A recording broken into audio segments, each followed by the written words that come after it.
ان وقت اساں ملتمس آیوں پانجے آئل مہمان علامہ سرفراز مہدی چانڈیو صاحب جن جے کے متعلم ہیں کم ایران جا ان کے اساں التماس کندا سے تا جو کہ موضوع تے جو جی خطاب کرن فرمائیں جو کو موضوع ہے توحید آئمہ جی نظر میں عصر حاضر میں اساں جو ذمہ داریوں نے موضوع کے خطاب کرن جلائے دعوت دیندا سے علامہ سرفراز مہدی چانڈیو صاحب بر محمد و آل محمد صلوات.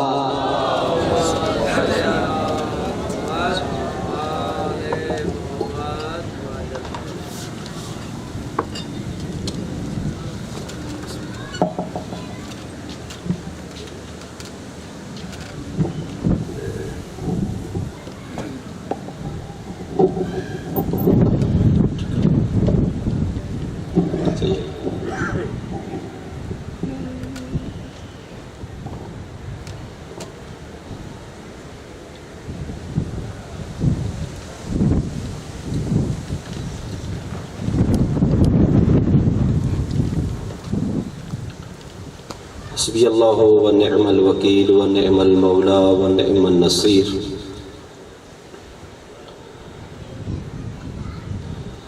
اعوذ باللہ السمیع العلیم من الشیطان اللعین الرجیم. بسم اللہ الرحمن الرحیم. الحمد للہ الذی لا یبلغ مدحتہ القائلون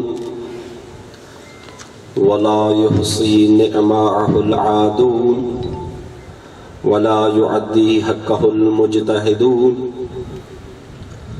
الذي فطر الخلائق بقدرته ونشر الرياح برحمته حمدا دائما سرمدا بعدد ما أحاط به علمه.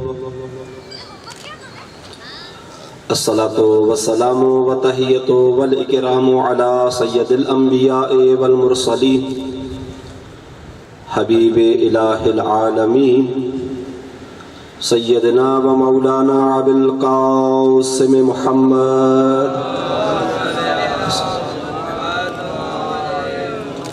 وعلى آله الطيبين الطاهرين المعصومين المظلومين لا سیما بقیت اللہ فی الارضین روحی و ارواح العالمین لہ الفدا واللعنت دائمت علی اعدائہم اجمعین من الآن الى قیام یوم الدین. اما بعد فقد قال اللہ الحکیم فی کتابہ العظیم وقولہ الحق واصدق القائلین. بسم اللہ الرحمن الرحیم. یا ایہا الناس انتم الفقراء الی اللہ واللہ هو الغنی الحمید. درود بھیجیے محمد و آل محمد کی ساتھ.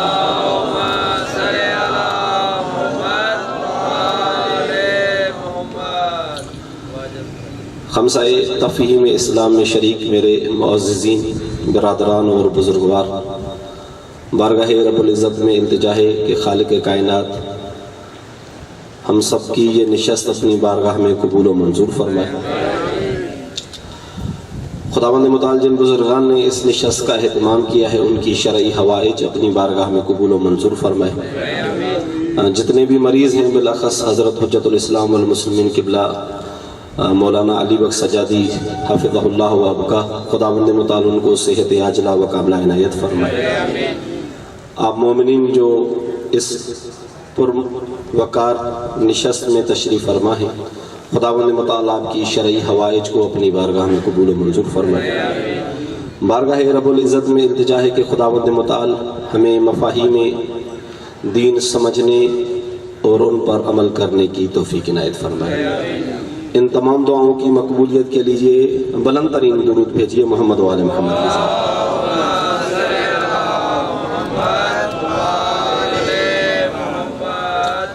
ماہ مبارک رمضان جس میں انسان خداوند متعال کا مہمان ہے، نبی مکرم حضرت محمد مصطفیٰ صلی اللہ علیہ وآلہ وسلم کے فرمانی وہ شہر دعیتم فیہ الی ضیافت اللہ. ماہ مبارک رمضان وہ عظیم مہینہ ہے جس میں آپ کو دعوت دی گئی ہے خدا کی مہمانی قبول کرنے کے لیے۔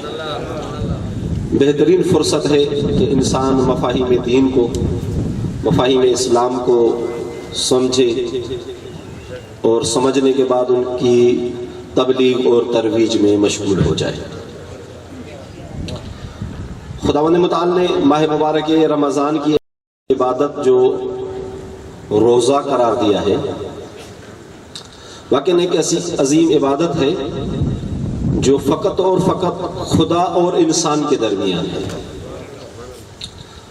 جتنی بھی عبادات دین مبین اسلام میں فرض کی گئی ہیں، مثلا نماز، روزے کے علاوہ نماز، حج، زکوٰۃ، خمس، امر بالمعروف، نہی عن المنکر، تولا، تبرع، صلہ رحمی، پتہ نہیں کیا کیا کتنے نام لیں، جتنے بھی آپ نام لیں گے، کم از کم یہ ہے تمام عبادتوں میں کہ ایک عبادت انجام دینے والا اور دوسرا جس کے ساتھ یہ معاملہ کیا جا رہا ہے اس کو پتہ ہے۔ مثلا آپ سب سے چھپ کر صدقہ دے رہے ہیں تو کم از کم صدقہ دینے والے کے علاوہ صدقہ لینے والا آپ کو جانتا ہے کہ آپ یہ نیکی انجام دے رہے ہیں۔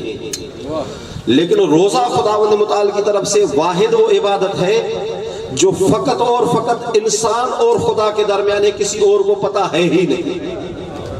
یہی سبب ہے کہ خداوند متعال نے فرمایا الصوم لی وانا اجزی علیہ، روزہ میرے لیے اور اس کی جزا فقط ہی فقط میں دے سکتا ہوں، کسی اور کے بس کی بات ہی نہیں کہ روزے کا اجر کس کو دے سکے۔ اس لیے یہ بہترین فرصت ہے روزے کی حالت میں کہ انسان تفکر کرے، انسان فکر کرے۔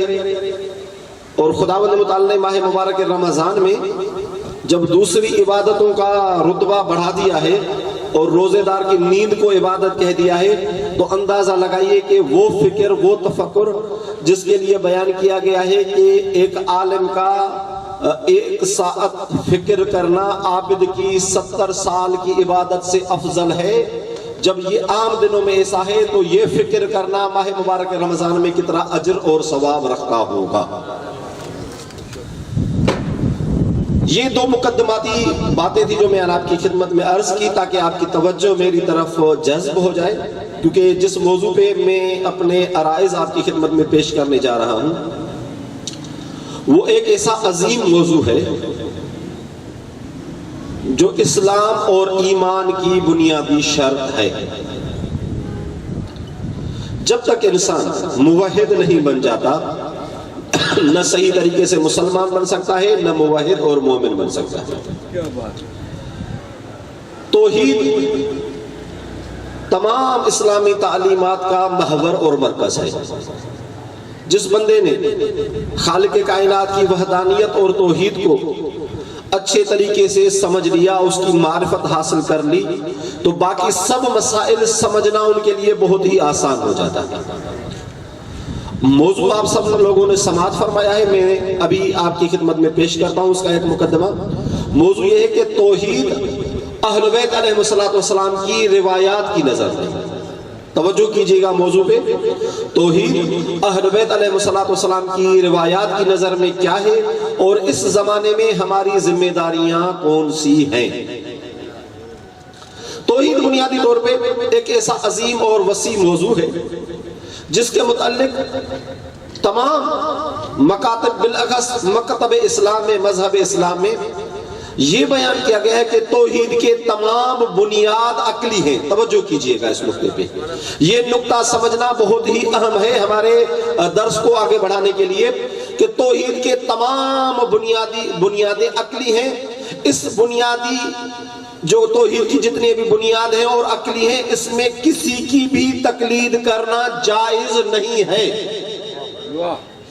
نقطے پہ توجہ کیجئے گا جو میں آپ کی خدمت میں پہنچانا چاہ رہا ہوں کہ مفاہیم توحید و رب العزت کی وحدانیت ایک ایسا عظیم موضوع ہے جس کو مکمل طور پہ عقلی بنیادوں سے سمجھنا چاہیے۔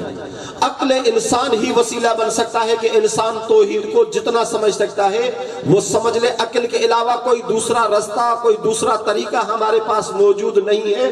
جتنی بھی مفاہیم ہم تصور کر سکتے ہیں وہ فقط عقل کے ذریعے سے سمجھ سکتے ہیں. عقل کے علاوہ کوئی دوسرا وسیلہ نہیں ہے جو ہمیں مفاہیم توحید سمجھا سکے. جب یہ ایسی بات ہے کہ توحید کے تمام بنیاد عقلی ہیں، پھر یہ سوال ہوگا کہ اس توحید کے مفاہیم کو سمجھنے کے لیے ہم کسی کی، حتی اہل بیت علیہ السلام کی پیروی بھی کیوں کریں؟ سوال آپ سب برادران کی سمجھ میں آ گیا؟ عرض یہ ہے کہ جب ہم کہتے ہیں کہ توحید کے تمام مفاہیم عقلی ہیں، عقل انسان معاون اور مددگار بن سکتا ہے، کیونکہ عقل کی عظمت آپ اصول کافی کھول کر دیکھیے، عقل کو اسی تعبیر سے بیان کیا گیا ہے جس کو انبیاء اور اولیاء سے بیان کیا گیا ہے. للہ علی الناس حجتان، حجت ظاہرۃ و حجت باطنہ، اما الحجت الظاہرہ فہی الانبیاء والاولیاء وحجت باطنہ ہی العقل. خداوند متعال نے انسان کو دو حجتیں دی ہیں، ایک حجت ظاہری ہے، ایک حجت باطنی ہے. حجت ظاہری انبیاء اور اولیاء ہے، حجت باطنی انسان کا عقل ہے.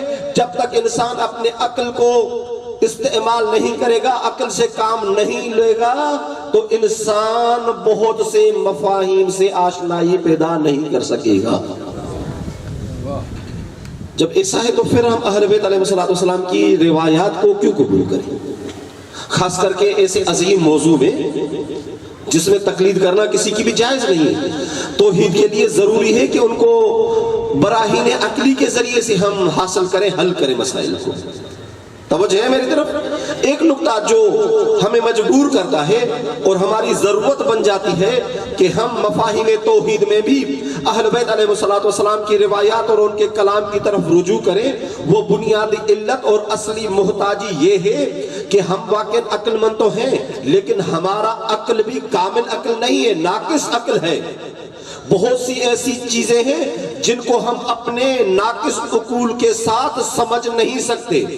جب دنیا میں جو مادی چیز ہے جس کی حیثیت کوئی نہیں ہے، اس کو ہم عقل کے ذریعے سے سمجھ نہیں پاتے، تو وہ خداوند متعال کی ذات، خداوند متعال کی صفات، خداوند متعال کی ربوبیت، خداوند متعال کی عبودیت میں وحدانیت کو اپنے ناقص عقل سے سمجھ نہیں سکتے. اس لیے ضروری ہے کہ دنیا میں کوئی ایسا عقل ہو جس عقل کو عقل کامل کہا جائے. عقل کامل کا جو مصداق ہوگا وہی ہمیں معرفت ربوبیت سے سرشار کر سکتا ہے. اور کائنات میں عقل کامل کے اتم مصداق اہل بیت علیہ السلام کی ذات ہے.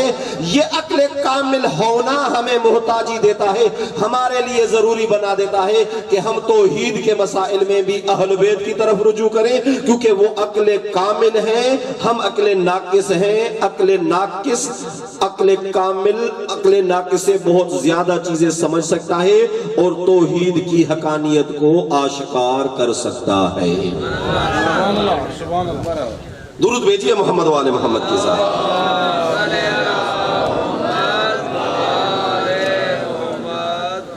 بس اہل بیت علیہ السلام کا عقل کامل ہونا ہماری رہنمائی کرتا ہے کہ تمام مفاہیم میں، حتی مفاہیم توحید خدا میں ہے، ان کی طرف ہم رجوع کریں. ایک چیز.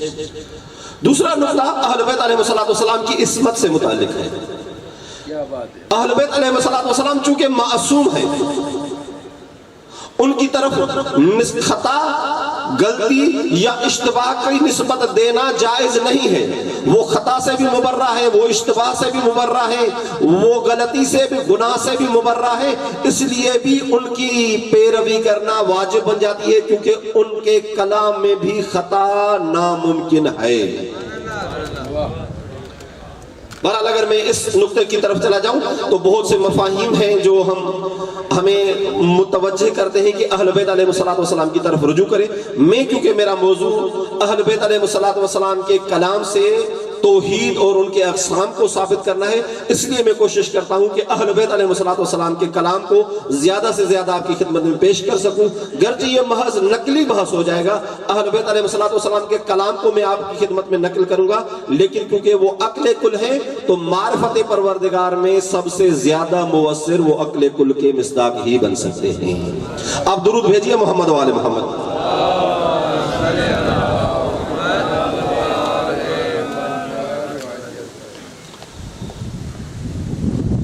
ہم جب توحید خداوند متعال پہ بحث کرتے ہیں تو توحید کی کچھ اقسام بناتے ہیں۔ سب سے پہلی اور ضروری جو توحید کی قسم ہے وہ توحید ذاتی ہے۔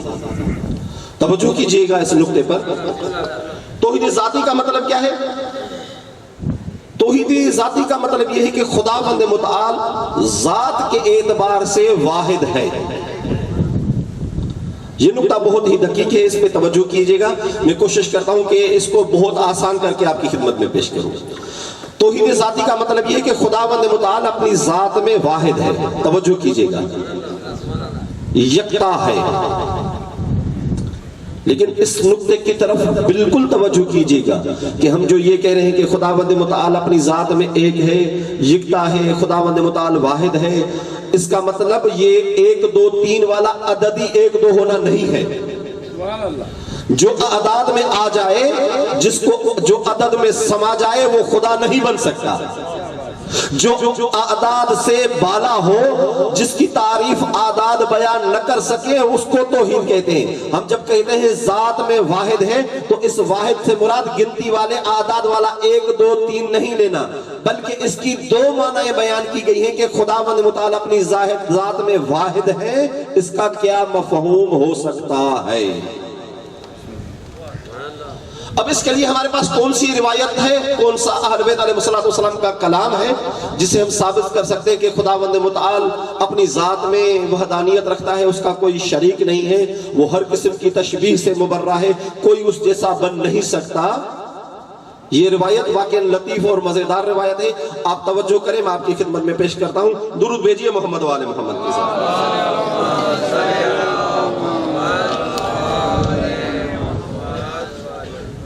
اس روایت کو جس شخص نے نقل کیا ہے اس کا نام ہے شریح بن حانی، شاید شریح بن حانی بن عروہ ہو۔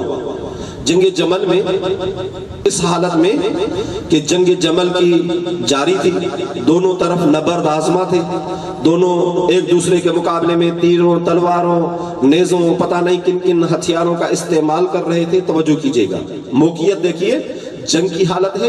حالت جنگ میں ایک اعرابی شخص آتا ہے امیر المومنین کی خدمت میں اور سوال کرتا ہے کہ یا امیر المومنین، توجہ کیجئے گا نقطے پر، توحید کی عظمت اور ہماری ذمہ داری توحید کی نسبت کتنی بن سکتی ہے اس نقطے سے ثابت کرنی ہے مجھے۔ وہ اعرابی آتا ہے امیر المومنین کی خدمت میں، مولا امیر المومنین سے سوال کرتا ہے کہ یا وصی اللہ، آپ جو یہ فرماتے ہیں کہ خداوند متعال واحد ہے، کیا یہ چیز صحیح ہے؟ واقعاً خداوند متعال واحد ہے، خداوند متعال کی وحدانیت کو آپ تسلیم کرتے ہیں؟ دوسرے صحابہ جو امیر المومنین کے ساتھ تھے اور جنگ کی حالت میں مصروف تھے، وہ ان سے جھگڑنا شروع ہو گئے کہ بھائی کیا ہوا، یہ جنگ کا میدان ہے، اس جنگ کی حالت میں یہ سوال کرنا آپ کے لیے مناسب ہے؟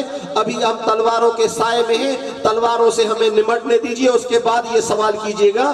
تو توحید کی عظمت کا اندازہ یہاں سے لگائیے، امیر المومنین نے اپنے تمام اصحاب کو کہا اس کو چھوڑ دے، اس کو سوال کرنے دے، کیونکہ ہماری یہ جنگ بھی بنیادی طور پہ اس مفہوم توحید کے اوپر ہے، کیونکہ وہ لوگ توحید کی حقانیت کو نہیں جانتے، اس لیے ولی اللہ کے مقابلے میں آئے ہیں، اس کو چھوڑ دے، وہ سوال کرے، میں علی اس کا جواب دوں گا۔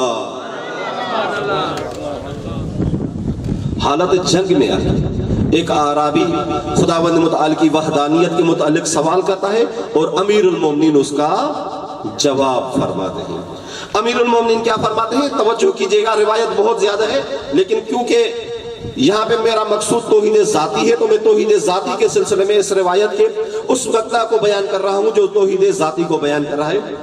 امیر المومنین اس اعرابی سے مخاطب ہو کے فرماتے ہیں، یا اعرابی، ان القول فی ان اللہ واحد علی 4 اقسام۔ اے عربی، تو جو یہ کہتا ہے کہ خداوند متعال واحد ہے، خداوند متعال ایک ہے، خداوند متعال یکتا ہے، اس کی 4 قسمیں تصور کی جا سکتی ہیں۔ خدا واحد ہے، خدا کا واحد ہونا 4 مختلف مراحل میں، 4 مختلف معانی میں تصور کیا جا سکتا ہے۔ فوجہان منہا لا یجوزان علی اللہ عز وجل، ان 4 وجہوں میں سے، 4 معنی میں سے، 4 مراتب میں سے 2 مرتبے، 2 معنی ایسی ہیں جو خداوند متعال کے لیے تصور نہیں کیے جا سکتے۔ جائز نہیں ہے کہ وہ 2 معنی جو آپ واحد کی سمجھ رہے ہیں اور انسانی ذہن میں آ سکتے ہیں، وہ خداوند متعال میں نہیں ہو سکتی۔ خداوند متعال واحد کی ان 2 معنوں سے مبرہ ہے، خداوند متعال میں واحد کی یہ 2 معنی نہیں پائی جاتی۔ ووجہان یثبتان فیہ، اور 2 وجہیں اور 2 معانی ایسی ہیں جو خداوند متعال میں موجود ہیں اور ثابت بھی ہیں۔ فَأَمَا اللَّذَانِ لَا يَجُوزَانِ عَلَيْهِ، اب 2 ایسی وجہیں جو خداوند متعال میں جائز نہیں ہیں، ذات احدیت میں ان صفات کا ہونا ممکن نہیں بلکہ محال ہے۔ وہ کیا ہے؟ فَقَوْلُ الْقَائِلِ، بس کہنے والے کی یہ بات کہ واحد یقصد بہ باب الاعداد، ایسا واحد جس سے اعداد گنتی والے باب آپ تصور کریں، 1 2 3 4، خداوند متعال 2 3 4 کے مقابلے میں 1 نہیں ہے، کیونکہ جو اعداد میں آ جائے، جس کو اعداد اپنے مفاہیم میں سما لیں، وہ خداوند متعال نہیں ہو سکتا، کیونکہ اعداد جتنا بڑا ہو جائے وہ محدود ہے، اور جس میں محدودیت آ جائے وہ خدا نہیں بن سکتا۔ جو محدود بن جائے وہ خداوند متعال نہیں بن سکتا۔ فہذا ما لا یجوز، خداوند متعال کو واحد اگر آپ گنتی کے مقابلے میں کر رہے ہیں، 1 2 3 کے مقابلے میں کر رہے ہیں، تو یہ ایسا واحد ہے جو خداوند متعال کے لیے ممکن نہیں ہے۔ کیوں؟ ابھی امیر المومنین اس کی علت بیان کر رہے ہیں، جو خداوند متعال کی وحدت ذاتی کو بیان کر رہے ہیں، توحید ذاتی کو بیان کر رہے ہیں۔ لأن ما لا ثانی لہ لا يدخل فی باب الاعداد، 2 کے مقابلے میں 3 4 5، جب آپ اعداد کریں گے تو ایسے گنتی کریں گے نا، 1 2 3 4، لیکن امیر المومنین فرماتے ہیں آپ کو 2 سے اوپر کی طرف جا رہے ہیں۔ امیر المومنین فرماتا ہے لأن ما لا ثانی لہ، خداوند متعال وہ ہے جس کا کوئی دوسرا ہی نہیں ہے، جس کا کوئی ثانی ہی نہیں ہے، جس کے لیے ثانی کا تصور نہیں کیا جا سکتا، وہ باب اعداد میں شامل ہی نہیں ہو سکتا۔ باب اعداد میں تب شامل ہو سکتا ہے جب 1 کے مقابلے میں 2، 2 کے مقابلے میں 3 ہو، اور اس کے لیے قرآن مجید کی وہ آیت صریح نص ہے جس میں خداوند متعال استدلال کے طور پہ یہ فرماتا ہے کہ اگر 1 سے زیادہ خدا ہوتا، لو کان فیہما آلہۃ الا اللہ لفسدتا، اگر زمین اور آسمان میں 1 سے زیادہ خدا ہوتے تو زمین اور آسمان میں فساد ہو جاتا۔ یہ فساد کا نہ ہونا خداوند متعال کی وحدانیت کو ثابت کر رہا ہے۔ آپ درود بھیجئے محمد والے محمد۔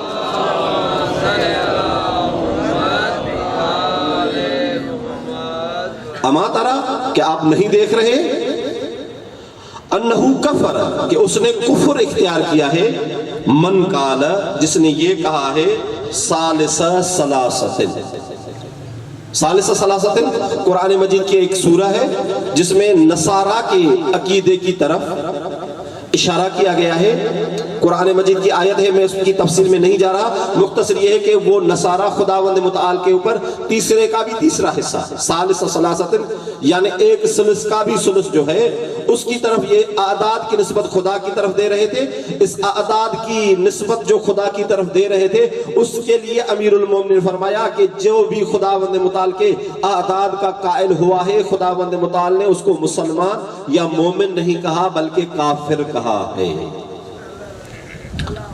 اب دور حاضر میں ایک پتہ نہیں دانشور کے نام پہ اپنے آپ کو کیا سمجھ رہا تھا، ابھی اس کی تردیدی بیان بھی آ گیا کہ میں نے افسانہ کہا تھا، افسانے میں خداوند متعال کے ساتھ میں نے اپنی حجت کی تھی۔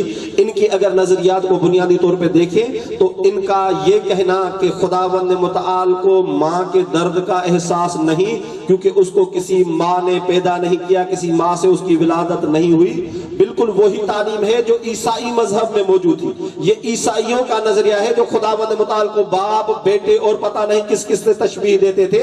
میں ان دانشور سے سوال کرتا ہوں بھائی آپ یہ کہتے ہیں کہ ماں کے درد کا احساس نعوذ باللہ خداوند متعال کو نہیں ہے کیونکہ وہ کسی ماں سے پیدا نہیں ہوا. میں آپ سے یہ سوال کرتا ہوں ماں کو یہ ممتا اور بچے کے ساتھ محبت کا احساس کس ذات نے دیا ہے؟ جو ذات ماں کو ممتا عطا کر سکتی ہے, جو ماں کو بچے کی نسبت محبت دلا سکتی ہے, سب سے زیادہ دلا سکتی ہے, وہ کون سی ذات ہے؟ یہ ایسا نقطہ ہے جو آپ کو مجبور کرے گا کہ آپ بھی تسلیم کریں کہ ایسی طاقت ہے جو ماں کو ممتا دے سکتا ہے. جو ماں کو ممتا دے اسی ذات کا نام ذات پروردگار ہے. ابھی کیونکہ ہماری ذمہ داریوں کے پاس آ گیا ہے, میں 4-5 منٹ آپ کی خدمت میں عرض کر سکتا ہوں. ہمارے معاشرے کے اکثر مسائل میں سب سے بڑا فتنہ اس زمانے میں, معاف کیجیے کہ عرض کر رہا ہوں, یہ سوشل میڈیا. سوشل میڈیا پہ پتہ نہیں کتنی جھوٹی خبریں آتی ہیں, کتنی سچی خبریں آتی ہیں. اب یہ بندہ کوئی بھی انکار نہیں کر سکتا کہ اس پہ جھوٹی خبریں نہیں آتی. میرے خیال میں ابھی تک یہ ہے کہ جھوٹی خبریں زیادہ آتی ہیں اور سچی خبریں یا کم آتی ہیں یا کم از کم دیر سے آتی ہیں. تو اس زمانے میں ہمیں کیا کرنا چاہیے؟ کبھی رسول اللہ کے نام پہ, کبھی خداوند متعال کی ذات کے نام پہ, کبھی علی علیہ السلام کی ذات کے نام پہ دنیا کے اکثر انسانوں بالاخص مسلمانوں میں بھی شیعوں کے جذبات کو مجروح کرنے کی خاطر مختلف پتہ نہیں جھوٹی یا خرافاتی پوسٹیں اور ایسی خبریں چلائی جاتی ہیں, اور ہمارے اکثر مومنین جذبات میں آ کر ان کا ایسا ری ایکشن کر دیتے ہیں جن کا نتیجہ پھر ہمیں ہی بھگتنا پڑتا ہے. تو اس زمانے میں ہماری سب سے پہلی ذمہ داری جو توحید کی نسبت سے, اہل بیت علیہ السلام کی نسبت سے, ذات رسالت مآب صلی اللہ علیہ وآلہ وسلم کی نسبت سے بنتی ہے, وہ یہ ہے کہ ہمیں محتاط رویہ اختیار کرنا چاہیے.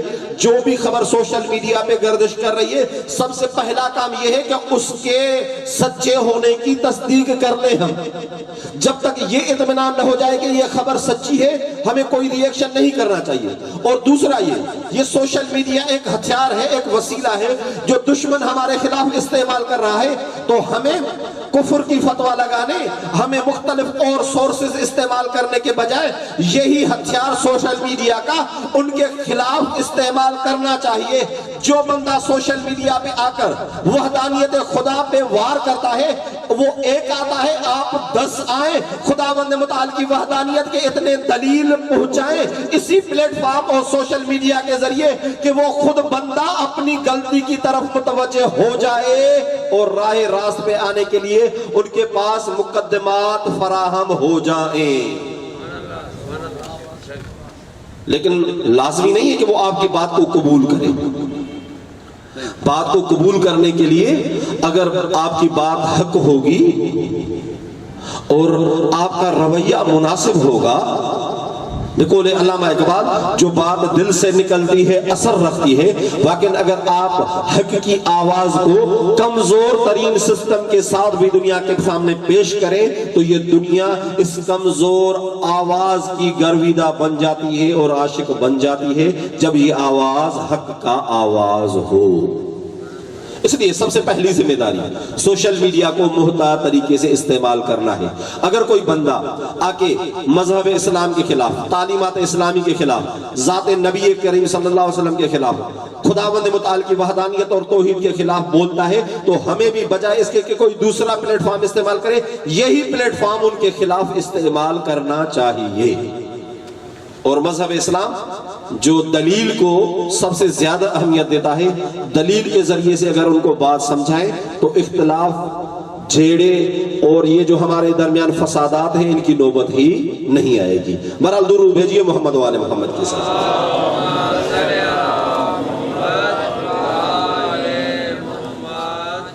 میں نے آپ کی خدمت میں امیر المومنین کا فرمان پیش کیا کہ خداوند متعال کو اگر جو کہتا ہے کہ خداوند متعال واحد ہے، اس کے 4 معانی متصور ہیں. 2 ایسی معانی ہیں جو خداوند متعال میں موجود نہیں ہے، خداوند متعال ان سے مبرہ ہے. وہ 2 معانی خداوند متعال کی نسبت محال ہے. ایک میں نے آپ کی خدمت میں عرض کی کہ اگر آپ واحد سے مراد باب اعداد لے رہے ہیں، باب الاعداد والا 1 2 3 گنتی والا خداوند متعال نہیں ہے، کیونکہ خداوند متعال کا کوئی ثانی نہیں ہے. وَقَوْلُ الْقَائِلِ وَهُوَ وَاحِدٌ مِّنَ النَّاسِ، اور یہ کہنا کہ خداوند متعال انسانوں میں سے. امیر المومنین نے یہاں پہ ایک فنی تعبیر استعمال کی ہے، یرید بہ النوع من الجنس. آپ جب یہ کہتے ہیں کہ نعوذ باللہ خداوند متعال انسانوں میں سے ایک ہے، تو آپ نوع کا ارادہ کر رہے ہیں ایک جنس سے. یہ اب آپ کے لیے یہ بحث تھوڑا مشکل ہو جائے گا. نوع اور جنس کیا ہے؟ توجہ کیجئے گا. نوع ایسے مجموعے کو کہا جاتا ہے جس میں اوصاف ایک جنسی ہو. مثلا انسان، سب انسان ہیں، لیکن انسان کی مثلا ایک خاصیت ہے، مثال تقریب ذہن کے لیے دے رہا ہوں. مثلا انسان کی ایک خاصیت ہے کہ وہ مسکراتا ہے. یہ مسکرانا نوع انسان میں موجود ہے، کسی ایک انسان کے خاص ساتھ موجود نہیں ہے، بلکہ جتنے بھی انسان ہیں یہ مسکرانے کی صفت سب میں موجود ہو سکتی ہے. لیکن توجہ کیجئے گا، یا مثلا دوسرا مثال دوں، انسانوں میں سے کچھ انسان شاعر ہیں. یہ انسان جنس ہو جائے گی، تمام انسانوں کو شامل ہے، مرد کو بھی شامل ہے، عورت کو بھی شامل ہے، چھوٹے کو بھی شامل ہے، بڑے کو بھی شامل ہے، بزرگ کو بھی شامل ہے. لیکن انسانوں میں یہ کہوں کہ انسان میں سے کچھ شاعر ہیں، تو یہ شاعر ہونا انسان کے دائرے کو محدود کر دے گا، کسی ایک کے ساتھ مخصوص نہیں ہے. لیکن اس ایک صنف میں، ایک مجموعے میں یہ آ جائے گی کہ انسانوں میں سے کچھ انسان ہیں جو شاعر ہیں، سب کے سب شاعر نہیں بن سکتے. ہم جب خداوند متعال کے لیے یہ کہیں کہ یہ انسانوں میں سے ایک ہے، نعوذ باللہ، یعنی ہم ایک جنس میں سے کسی ایک نوع کو آ رہے ہیں. یعنی دوسرے لفظوں میں یہ کہوں کہ خداوند متعال کی ذات جو لا متناہی ہے، جو لا محدود ہے، ہم اس مفہوم کے ذریعے سے اس کو محدود کرنا چاہ رہے ہیں، اور جو محدود ہو جائے وہ خدا نہیں بن سکتا. فَهَذَا مَا لَا يَجُوزُ عَلَيْهِ، خداوند متعال کو انسانوں میں سے ایک سمجھنا خدا کی نسبت جائز نہیں ہے، یعنی ممکن نہیں ہے. کیوں؟ لِأَنَّهُ تَشْبِيهٌ، کیونکہ آپ خداوند متعال کو شباہت دے رہے ہیں. کس سے؟ انسان سے. میں نے یہ اسی دانشور کے سلسلے میں عرض کیا، اس کی غلطی یہ تھی کہ وہ انسان خداوند متعال کو انسان جیسا سمجھ رہا ہے، اس لیے ماں سے تشبیہ دے رہا ہے، جبکہ خداوند متعال ایسی ذات ہے جو کسی کے مشابہ بن نہیں سکتی.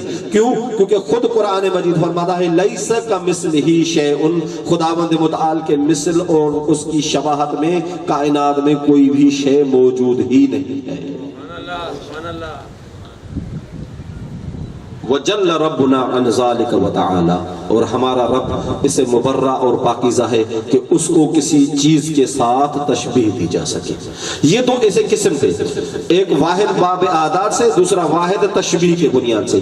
یہ دو ایسے واحد کی معنی ہیں جو خداوند متعال میں متصور نہیں ہے. اب یہ بندہ سوال کر سکتا ہے یہاں پہ، یہی بھی ہو سکتا ہے کہ کوئی چیز ہو جو خدا میں نہ ہو.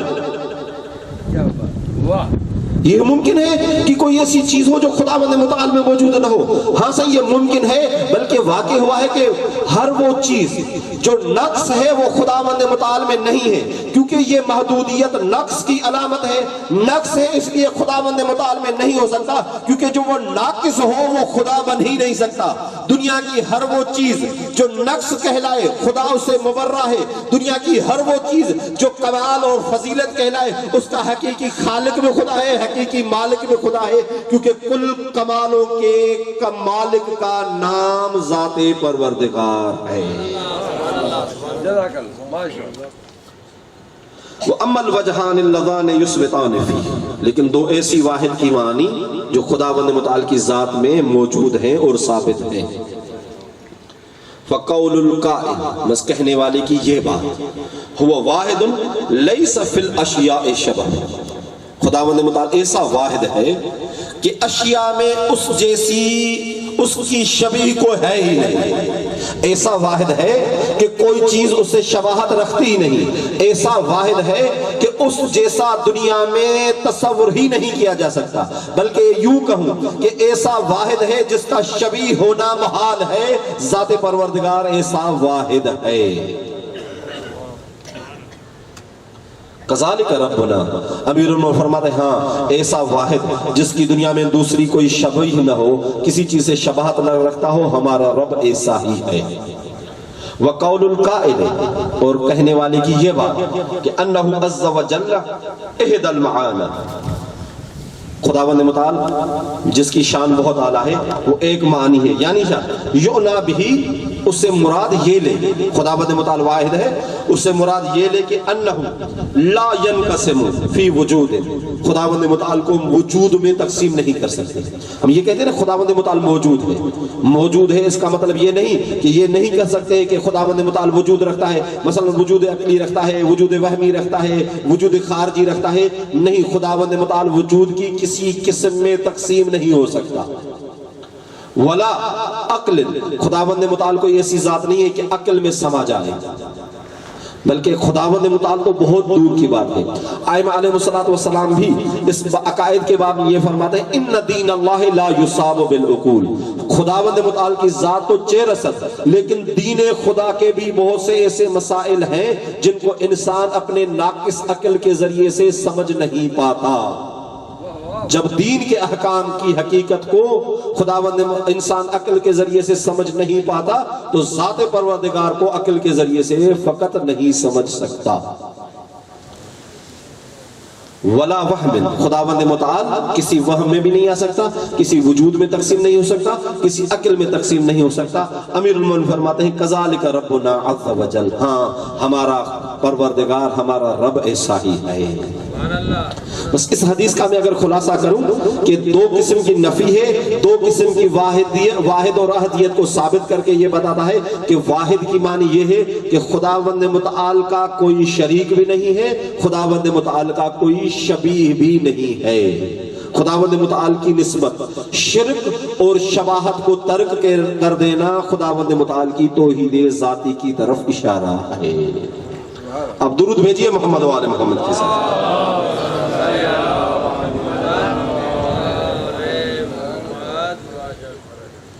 بہرحال بہت سے میرے پاس مفاہیم ہیں جن کو میں چھوڑ رہا ہوں. ابھی آتے ہیں توحید کے دوسرے قسم کی طرف. توجہ میری طرف ہے نا؟ جو بزرگان میری عرائض کو سمجھ رہے ہیں وہ مل کر درود بھیجئے محمد و آل محمد کے ساتھ.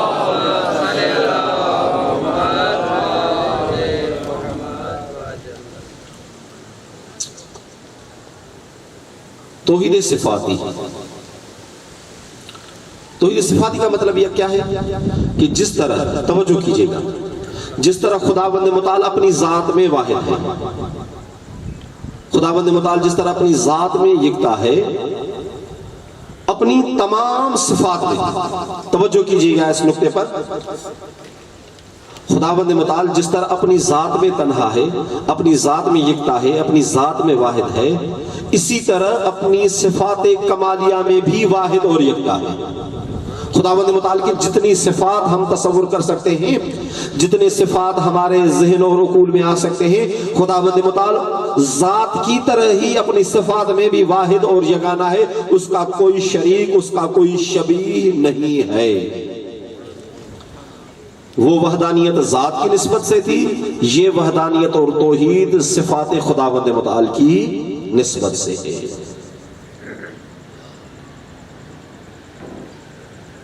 اب خداوند متعال کی بہت سی صفات ہیں.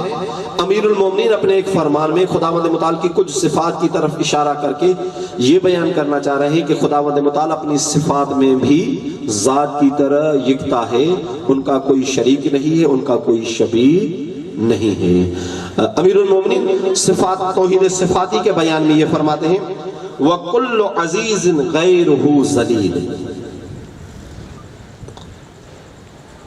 ہر وہ شے کہوں، ہر وہ انسان کہوں، ہر وہ ذات کہوں، ہر وہ مخلوق کہوں جو اس کے علاوہ عزت دار بننے کی بات کرے، اس کو عزت دار نہ سمجھیں، ذلیل سمجھیں. عزیز غیرہ، ہر وہ ذات جو عزت حاصل کرنا چاہتا ہے اس کے بغیر ذلیل، وہ ذلیل ہو سکتا ہے، عزیز نہیں بن سکتا۔ یعنی یہ اشارہ ہے خداوند متعال کی توحید صفاتی کی طرف کہ خداوند متعال عزت کے معیار میں عزیز ہونے میں بھی ایسا واحد ہے کہ خدا کی طرح نہ کوئی عزیز تصور کیا جا سکتا ہے، نہ خدا کی شباہت میں کوئی ایسا عزیز ہے۔ کل قوی غیرہ ضعیف، جو اپنے آپ کو طاقتور سمجھتا ہے اس کے بغیر اس جیسا کمزور دنیا میں کوئی ہے ہی نہیں۔ جو اپنے آپ کو طاقتور سمجھتا ہے اس کے بغیر اس جیسا کمزور اور ضعیف اور لاچار اس دنیا میں کوئی ہے ہی نہیں۔ شاید یہی آیہ کریمہ جو میں نے سرنامہ کلام کے طور پہ آپ کی خدمت میں عرض کی، وہی اس حقیقت کی طرف اشارہ ہے کہ یا ایھا الناس انتم الفقراء الی اللہ واللہ هو الغنی الحمید۔ اے انسانوں، آپ اپنی حقیقت کو جاننا چاہیے کہ آپ خداوند متعال کی نسبت فقیر محض ہیں، فقر کے علاوہ آپ کے پاس کچھ ہی نہیں ہے، محتاج ہی محتاج ہے۔ غنی ہونا اور تعریف کے لائق ہونا فقط اس کی ذات کے ساتھ مخصوص ہے، کسی اور کی ذات کے ساتھ مخصوص نہیں ہے۔ درود بھیجیے محمد وآل محمد کے ساتھ۔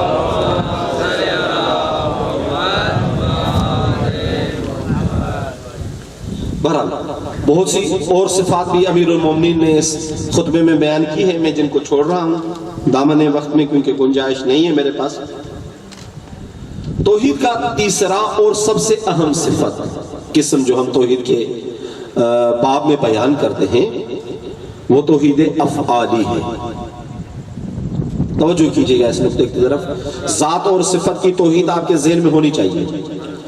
ہمارے علماء کرام نے علماء علم کلام نے یہ جو ترتیب بنائی ہے، توحید ذاتی، توحید صفاتی، توحید افعالی، اس کے بعد توحید عبادی، اس ترتیب میں بھی ایک عظیم نقطہ پنہا ہے، وہ یہ ہے کہ اگر آپ توحید فی الذات کو نہیں سمجھ سکیں گے تو توحید صفاتی کو بھی نہیں سمجھ پائیں گے۔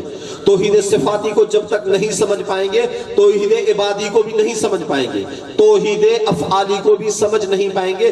یہ ترتیب اس عنوان سے ہے کہ آپ سب کی ترتیب ان توحیدوں کو سمجھیں۔ خداوند متعال ذات میں واحد ہے، اس کا کیا مطلب ہے؟ خداوند متعال صفات میں واحد ہے، اس کا کیا مطلب ہے؟ تب ہی سمجھ پائیں گے کہ خداوند متعال اپنے افعال میں بھی یکتا ہے، اس کا کیا مفہوم ہو سکتا ہے۔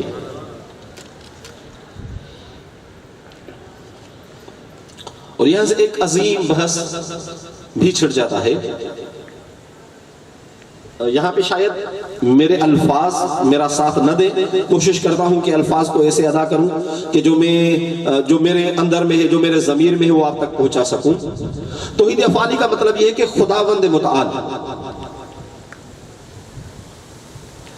افعال کی حقیقت کے عنوان سے،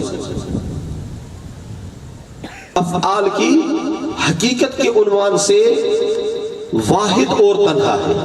یعنی کیا؟